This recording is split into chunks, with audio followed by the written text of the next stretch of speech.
এই দুনিয়ার 7 তবক জমিন 7 আসমান টিকে থাকা আর না থাকা হচ্ছে ইমানদার থাকা।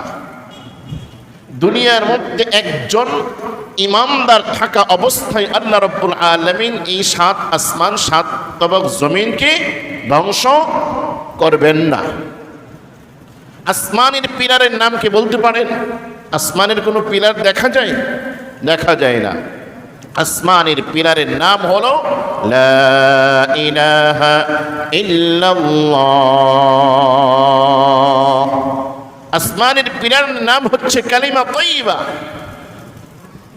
অর্থাৎ এই দুনিয়ার মধ্যে ইমানদার এই কালিমার জিকির করে, এই কালিমার উপর ঈমান আনে, এই কালিমার উপর বিশ্বাস স্থাপন করে। এই বিশ্বাস স্থাপনের নাম হচ্ছে কি? ঈমান। আর আসমানের পিলারের নাম হচ্ছে ঈমান। আসমানের পিলারের নাম কি? ঈমান। এই দুনিয়ার মধ্যে যখন একজন ঈমানদার অর্থাৎ কালিমা বললে ওয়ালার জবান থাকবে না, কালিমা বিশ্বাস করার অন্তর থাকবে না, তখন আল্লাহ রাব্বুল আলামিন ইসরাফিল আলাইহিস সালাতু ওয়াস সালামকে বলবে তুমি সিংহায় ফুৎকার দিয়ে দাও। তখন আল্লাহ রাব্বুল আলামিনের হুকুম পেয়ে ইসরাফিল আলাইহিস সালাতু ওয়াস সালাম তার সামনে যে বিশাল সিংহা, সেই সিংহার মধ্যে ফুৎকার দিবেন।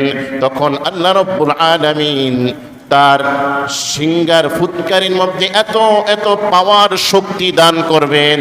ওই পাওয়ারের কারণে, শক্তির কারণে, ওই ফুৎকারের কারণে 7 আসমান 7 জমিন তোলার মতো উড়তে থাকবে। অর্থাৎ কিয়ামত সংঘটিত হয়ে যাবে। আর কিয়ামত সংঘটিত হবে কুফফার তথা বেঈমানদের উপর। ঈমানদার তখন থাকবে না।